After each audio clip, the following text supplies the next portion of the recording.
Hello friends, मैं हूं आपकी दोस्त नेहा और लेकर आई हूं आपके लिए फिर से एक नई वीडियो।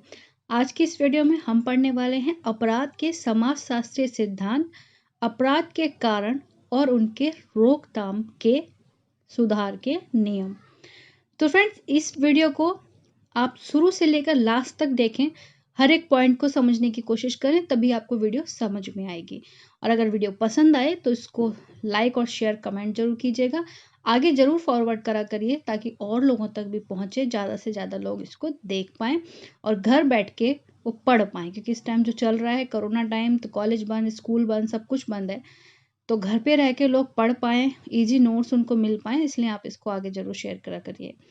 तो चलिए स्टार्ट करते हैं अपनी आज की वीडियो। और इससे रिलेटेड जो भी मैंने पहले वीडियो अपलोड की है वो वीडियो के डिस्क्रिप्शन बॉक्स में आपको मिल जाएंगी। लिंक आपको वहां से जाके क्लिक करेंगे तो वीडियो मिल जाएगी। तो चलिए स्टार्ट करते हैं अपनी आज की वीडियो। तो हमारी आज की वीडियो है समाजशास्त्रीय सिद्धांत, क्राइम के समाजशास्त्रीय सिद्धांत और अपराध के समाजशास्त्रीय सिद्धांत। इससे रिलेटेड मैंने फर्स्ट वीडियो पहले भी अपलोड की है, उसका लिंक वीडियो के डिस्क्रिप्शन बॉक्स में मिल जाएगा। तो देखिए, इस सिद्धांत के समर्थक मानते हैं कि अपराधी जन्मजात नहीं होते बल्कि बनाए जाते हैं। यह सीखा हुआ व्यवहार है। मतलब कि इस चीज को, इसके जो समर्थक हैं वो ये मानते हैं कि जो अपराधी होते हैं वो जन्मजात नहीं होते। मतलब कोई भी अपनी माँ के पेट से सीख कर पैदा नहीं होता अपराध करना। समाज में आता है, समाज के कुछ कारण होते हैं, समाज द्वारा ऐसी कोई अवहेलनाएं हो जाती हैं उसके साथ, जिसकी वजह से वो अपराध करता है। ठीक है, फिर आता है कि इस संदर्भ में अमेरिकन अपराध शास्त्री सदरलैंड ने अपनी पुस्तक प्रिंसिपल ऑफ क्रिमिनोलॉजी में विभेदक या विभिन्न संपर्क या साहचर्य डिफरेंशियल एसोसिएशन का सिद्धांत दिया और कहा कि अपराध संगति और सीख का परिणाम है जो अपराधियों के संपर्क में आने से सीखा जाता है। मान लीजिए कि कोई बच्चा है, 16 साल का लड़का है या कोई बच्चा है, कोई भी इंसान है, अगर वो किसी अपराधी के संपर्क में आता है या उसका फ्रेंड सर्कल ऐसा है कि वो लोग ऐसे उल्टे सीधे काम करते हैं जो नहीं करने चाहिए, ड्रग्स लेते हैं, ड्रिंक करते हैं, और या फिर ऐसे कोई भी चीज़ें करते हैं जो समाज के लिए गलत है, तो कहीं ना कहीं उसकी जो संगति है वो उस इंसान पर भी पड़ जाती है और कहीं ना कहीं वो भी उन चीज़ों में इन्वॉल्व हो जाता है जो क्राइम के लिए इफेक्टेड होते हैं। नेक्स्ट है, मर्टर ने व्याधिकी इनामी सिद्धांत दिया और कहा कि समाज में जब सांस्कृतिक लक्ष्यों की प्राप्ति संस्थागत साधनों से नहीं होती है तो लोग अपराध द्वारा उन लक्ष्यों को प्राप्त करते हैं।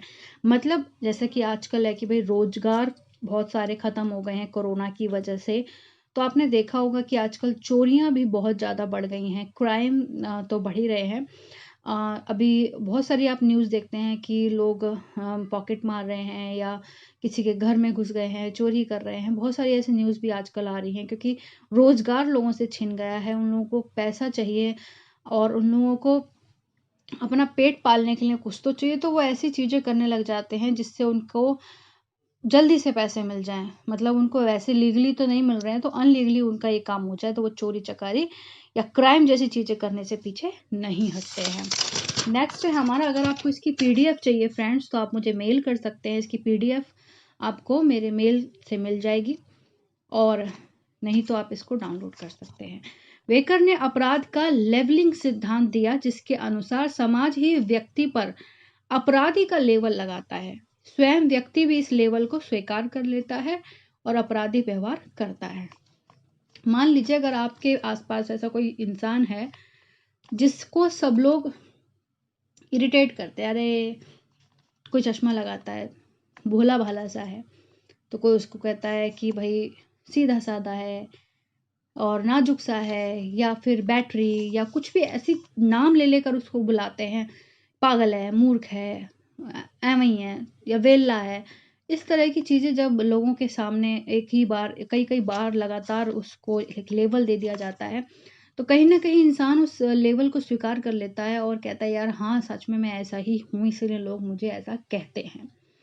तो इसी तरह से अपराध भी कि अगर किसी को आपने एक बार कोई चीज़ देख ली कि भाई इसने ऐसा किया था झूठ बोला है, चोरी की है, कुछ भी, अगर आप उसको बार-बार वही चीज़ पुश करते रहेंगे, तो कहीं न कहीं वो भी इंसान अपने आप को अपराधी मानने लग जाता है। अपराध के कारण, शारीरिक कारण हो सकते हैं। अब हम पढ़ रहे हैं अपराध के कारण। ध्यान से देखिएगा, शारीरिक कारण होते हैं, पैतृकता होती है, मतलब पिता के चीज़ों से जो उसको मिली हुई होती है। शारीरिक अयोग्यता या बीमारी, किसी बीमारी के कारण उसका सब कुछ छिन गया हो, वो बिल्कुल छीन हो गया हो, अकेला पड़ गया हो, और जिसकी वजह से वो क्राइम करने लगा हो। शारीरिक अयोग्यता की वही उसमें कुछ अयोग्यता हो जिसकी वजह से लोग उसे पसंद नहीं करते हों, उससे दूर भागते हों, और उसकी वजह से उसके अंदर हीन भावना आ गई हो और वो लोगों को नुकसान पहुंचाने में बिल्कुल नहीं हिचकिचाएगा। जैसे किसी का भी कुछ भी हो सकता है कि भाई एक आँख खराब है या पैर खराब है, हाथ खराब है, शारीरिक अयोग्यता, या वो बोलने में असमर्थ है, या जब बहुत सारी चीज़ें हो जाती हैं, तो वही चीज़। मानसिक कारण यानी कि मंद बुद्धि, भावात्मक अस्थिरता, मतलब किसी के इमोशनल जो पावर होती है वो कहीं ना कहीं ज़्यादा विचलित होती है, ज़्यादा स्ट्रेंथ पर होती है, तो कहीं ना कहीं हर चीज़ उसको चुभने लगती है कि भाई मेरे बारे में ऐसा क्यों बोल दिया गया, या चीज़ अगर उसके सामने कोई गलत हो रही है तो वो उसको रोकने की कोशिश करता है, और उसको रोकने के लिए वो किसी भी हद तक जा सकता है। तो कहीं ना कहीं ये चीज़ें भी हो सकती है। और मंद बुद्धि वही आप समझ सकते हैं कि भाई किसी का मेंटलिटी जो है वो थोड़ी कम है, आईक्यू पावर थोड़ा कम है, जिसकी वजह से वो चीज़ों को समझ नहीं रहा है, और जो जैसा कह रहा है उसकी संगति में चला गया और वो ऐसा काम करने लगा। फिर आता है हमारा पारिवारिक कारण। पारिवारिक कारण है ना।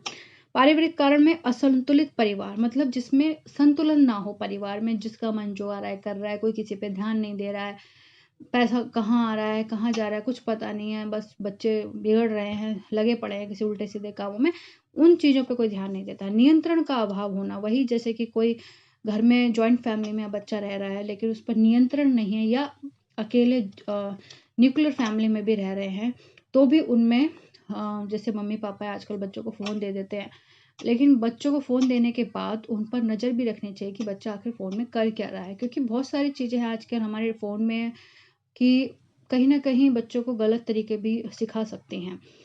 और अनैतिक परिवार जिनके नैतिक चीज़ों में कमी हो, नैतिक व्यवहारों में कमी हो, जहाँ लोग किसी की परवाह ना करते हों, संस्कारों की कमी हो, जहाँ लोगों के रीति रिवाज ही ना हो, कुछ भी बस सिर्फ जी रहे हैं, तो उस तरह भी अपराधों की संख्या बढ़ती है।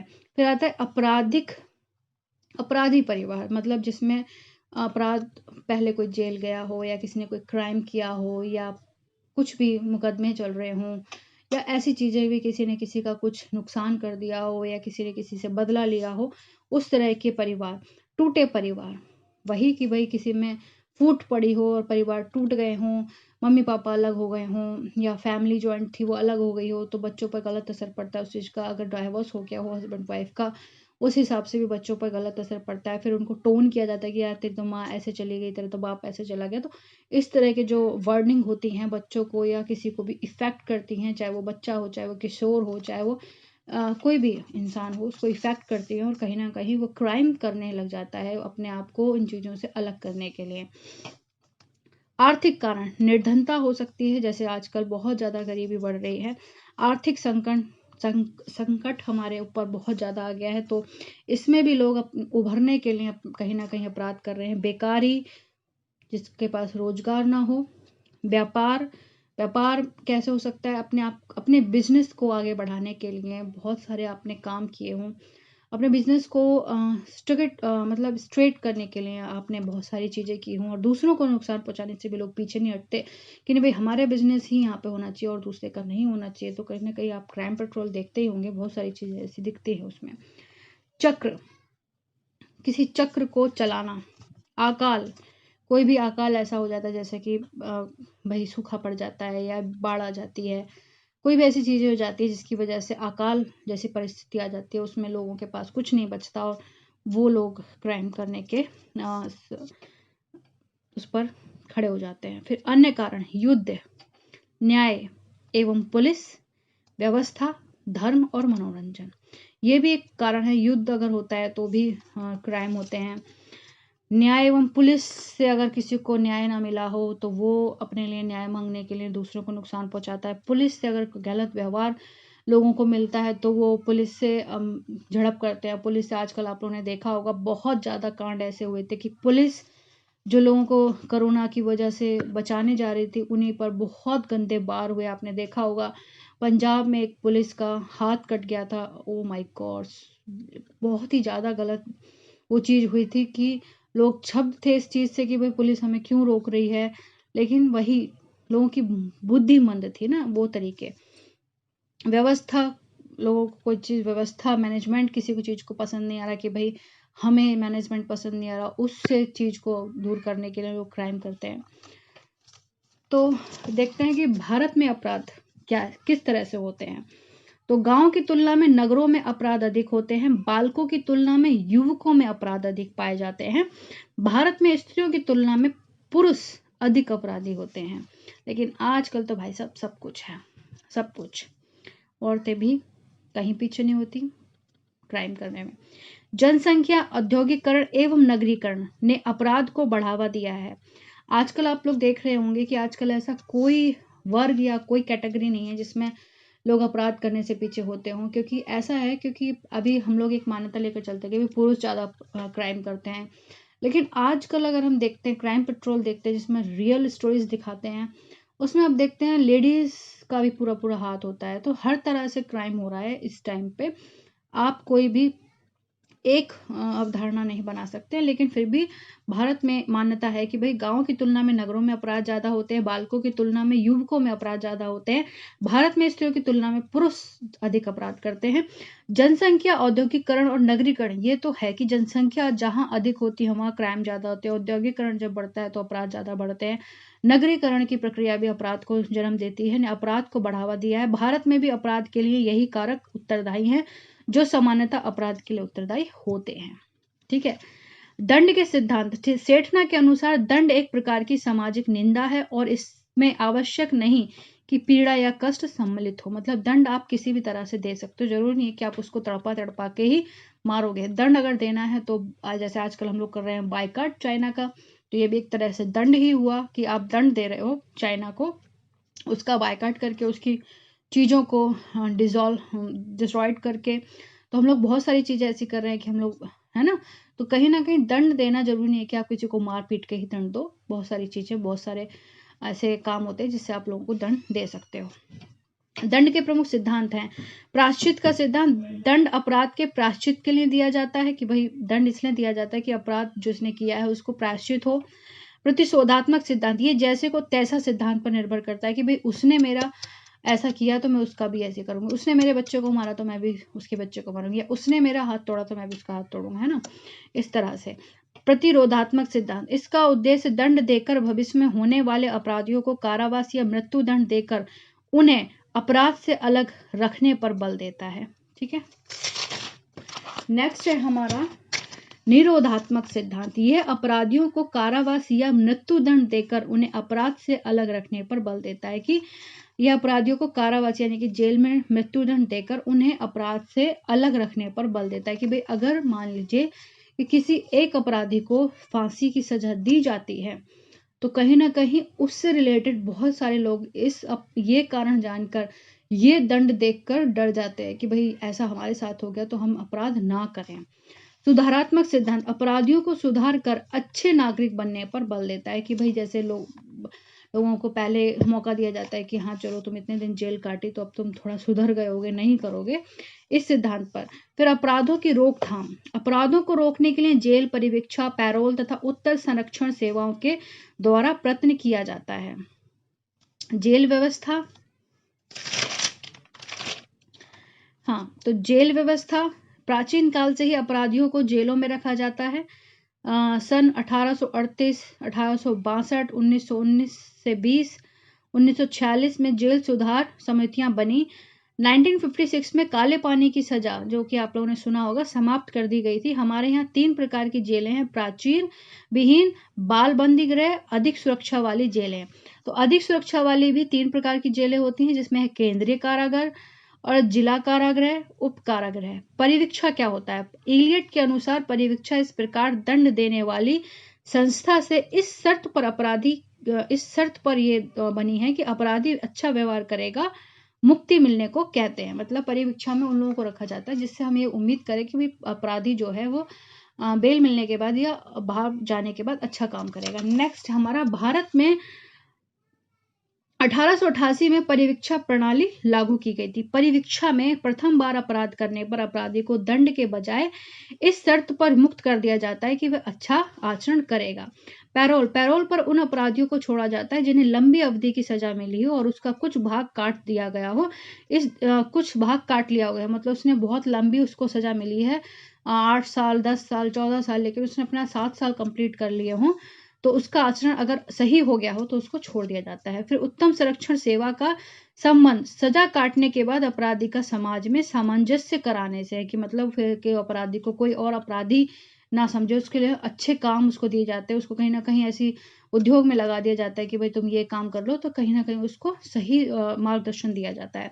अपराधों को रोकथाम हेतु सुझाव, पूर्व बाल अपराधियों की खोज करें कि भाई जो पहले बच्चे अपराधी रहे उनकी खोज करें, मार्गदर्शन उनका अच्छा करें बच्चों का, समितियों का निर्माण करें, परिवारों का पुनर्गठन करें, मतलब जो परिवार से बिछड़ गए हैं या परिवार उनका इधर उधर हो गया उनका पूर्ण गठन करें, उन्हें परिवार एक इंसान बनाए ताकि वो सुधरें। स्वास्थ्य मनोरंजन उनके लिए करें, स्वास्थ्य अच्छा उनका लिए निवास रखें जहाँ वो रहें। जेल की दशा में सुधार करें, जेल गंदा ना हो, साफ सुथरा हो, ताकि जहाँ लोग रहें उनको व्यवहार उनके लिए अच्छा किया जाए। बेकारी व गरीबी की समस्या का समाधान हो, क्योंकि अगर गरीबी नहीं होगी, बेरोजगारी नहीं होगी तो अपराध भी शायद बहुत कम हो जाएंगे। तो फ्रेंड्स ये थी समाज शास्त्रीय सिद्धांत अपराध के। नेक्स्ट वीडियो में हम पढ़ेंगे बाल अपराध के बारे में। तो चलिए नेक्स्ट वीडियो को देखने के लिए चैनल को कर लीजिए जल्दी से सब्सक्राइब। ये वीडियो पसंद आई हो तो लाइक जरूर कर दीजिए और अपना कमेंट जरूर करिए। Thank you so much.